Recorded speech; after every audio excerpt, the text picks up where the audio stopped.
নমস্কাৰ, মই কৃষ্ণমণি চুতীয়া। আজি 4টা দিন আপোনালোকে জানে যে অসমৰ প্ৰতিভাৱান এজন কণ্ঠশিল্পী আমাৰ মাজৰ পৰা হেৰাই গ'ল, ৰাজীৱ হদিয়া। আৰু আজি তাৰ গাঁৱৰ ঘৰলৈ আহিছিলোঁ, টুপচিঙা সেই গাঁওখনলৈ। 2011 চনতেই ৰাজীৱ হদিয়াই ৰাতিপুৱা এটা বেগ লৈ প্ৰায় 5 মান বজাত মোৰ ৰাজগড়স্থিত গুৱাহাটীৰ বাসগৃহত উপস্থিত হৈছিল। আৰু সেইদিনাই মই তাক সুধিছিলোঁ যে তোৰ ঘৰ ক'ত। তেতিয়া সি কৈছিলে যে মোৰ ঘৰ হদিয়াত, বহুত ভিতৰত বুলি কৈছিলে। আৰু সি মোক কৈছিলে তাৰ নাম ৰাজীৱ গগৈ। আৰু সেই 2011 চনৰ শেষৰ ফালে তাক মই ৰাজীৱ হদিয়া নামেৰে ৰাইজৰ মাজলৈ আগবঢ়াই দিছিলোঁ। সি এটা খুব প্ৰতিভাৱান কণ্ঠশিল্পী আছিল, খুব ভাল চিন্তাৰ এজন ব্যক্তি আছিল। মোৰ ৰাংঢালী পৰিয়ালৰ আটাইতকৈ মোৰ প্ৰিয় আছিল সেই ৰাজীৱ হদিয়া, কাৰণ তাক আমি বৰ অকালতে হেৰুৱালোঁ। আৰু হেৰুৱাই মই আজি 4 দিন একদম বাকৰুদ্ধ হৈ আছিলোঁ। আজি ইমান দিনৰ পিছত আপোনালোকৰ মাজলৈ আহিলোঁ এটা কাৰণেই যে সেই 2011 চনতে কোৱা সেই তাৰ গাঁওখনলৈ আজি আহিলোঁ। আৰু আজি আহি দেখিলোঁহি যে ইমান ভিতৰুৱা অঞ্চলৰ পৰা সি গৈ মোৰ সেই গুৱাহাটীৰ ঘৰখন পাইছিলগৈ। আৰু সেই গুৱাহাটী ঘৰখনলৈ লৈ যোৱা মানুহটোৱে হৈছিলে ঋতুৰাজ বুঢ়াগোহাঁই, ঢলা ঋতুৰাজ বুঢ়াগোহাঁই। 2011 চনতে ঋতুৰ ৱাইফৰ ডাঙৰ মোমায়েকৰ ল'ৰা আছিল ৰাজীৱ হদিয়া। আৰু সি মোক কৈছিলে যে ককাই, ল'ৰা এটা আছে হদিয়া, ৰাজীৱ গগৈ, বৰ ধুনীয়া গান গায়, গান লিখেও, গতিকে আপোনাক তাৰ ওচৰলৈ মই পঠাইছোঁ। এদিন দুদিন কৰি 3টা দিন সি নাইট ছুপাৰৰ টিকেট কাটিও কেঞ্চেল কৰে, সদায় কোনো দিন নাযায়। অৱশেষত গৈ 2011 চনত সি মোৰ ঘৰ পাইছিলগৈ। প্ৰায় 2টা বছৰ আমি একেলগতে আছিলোঁ। আৰু তাৰপিছত আহি সি তিনিচুকীয়াত নিগাজিকে থাকিবলৈ ল'লে, বিয়া বাৰু পাতি। মই তাক কৈছিলোঁ যে আৰু 2টা বছৰ তই আমাৰ লগত একেলগতে থাক। কিন্তু মই আজি তাৰ গাঁৱলৈ আহি এটা উপলব্ধি কৰিলোঁ, আৰু তাৰ মৃত্যুৰ পিছত মই এটা কথা উপলব্ধি কৰিলোঁ যে মই সামাজিক মাধ্যমেই হওক বা প্ৰচাৰ মাধ্যমেই হওক ৰাজীৱ হদিয়াক মৃত্যুৰ পিছত যিমান প্ৰচাৰ কৰিছে, তাৰ মৃত্যুৰ বাতৰিটো বহুত বহল প্ৰচাৰ হৈছে।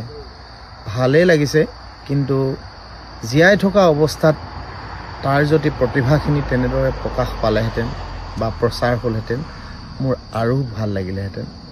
মই তাক খুব কম সময় মোৰ লগত পালোঁ, কাৰণ সি বিয়া বাৰু পাতি তিনিচুকীয়াতে থাকিবলৈ ল'লে। আমি টেলিফোনতে কথা হৈ থাকোঁ।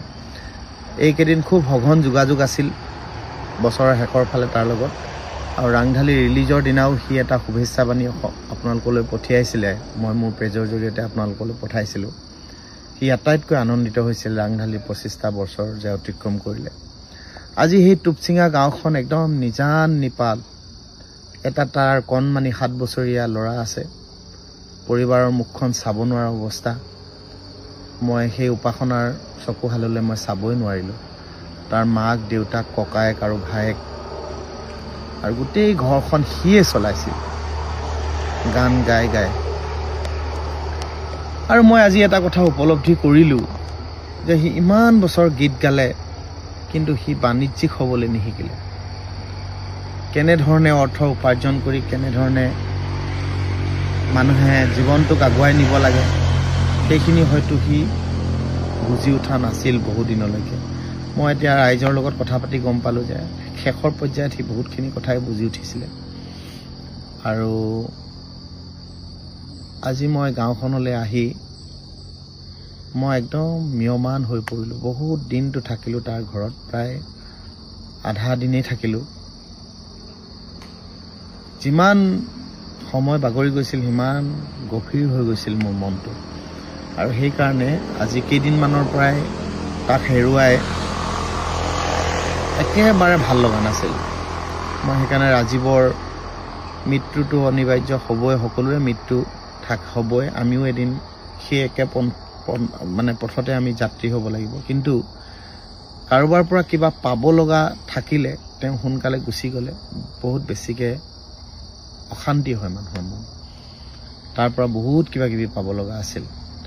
আজি গাঁওখনলৈ আহি দেখিলোঁ যে সঁচাকৈ সি কোৱাৰ দৰেই সেই গাঁওখন আজি 2011 চনত সেইবিলাক ৰাস্তা ঘাট নাছিল, এতিয়া অৱশ্যে ৰাস্তা ঘাট হ'ল। কিন্তু এতিয়া কথা হ'ল কি পৰৱৰ্তী পৰ্যায়ত ৰাজীৱৰ পৰিয়ালটোৱে কেনেদৰে আগুৱাই যাব, সেই কণমানি ল'ৰাটোক লৈ তেওঁৰ পত্নীয়ে কেনেদৰে আগুৱাই যাব, এইটোৱে আটাইতকৈ ডাঙৰ কথা আহি পৰিছে। আৰু ৰাজীৱৰ সেই সৃষ্টিৰাজিক আমি কেনেদৰে জীয়াই ৰাখিম। মই আশা কৰিম যে নতুন প্ৰজন্মই বা আমাৰ শিল্পীসকলে ৰাজীৱ শদিয়াৰ এই শিল্পী সত্তাক আমি সদায় জীয়াই ৰাখিব লাগিব। আৰু আমাৰ এটা আবেদন আছে চৰকাৰৰ প্ৰতি বা মুখ্যমন্ত্ৰী মহোদয়ৰ প্ৰতি যে তাৰ পৰিয়ালটো এটলিষ্ট শিল্পী সত্তাৰে চিন্তা কৰিলে ভাল হ'ব। কাৰণ তাৰ পৰিয়ালৰ ৱাইফৰ সাধাৰণ যদি যোগ্যতা অনুসৰিও এটা চাকৰি হয়, এটলিষ্ট তাৰ পৰিয়ালটোৱে তাৰ আত্মাই সদগতি লাভ কৰিব। কাৰণ ল'ৰাটোৰ ভৱিষ্যতটো নিশ্চিত হ'ব যে সি এজন ভাল মানুহ হ'ব পাৰিব। বহুতেই বহু আশা দি গৈছে, মই বহি থাকোঁতেই বহুত মানুহ আহিছে, বহুত গৈছে। আজি হাজাৰ হাজাৰ মানুহ তাৰ ঘৰলৈ সোঁত বৈছে।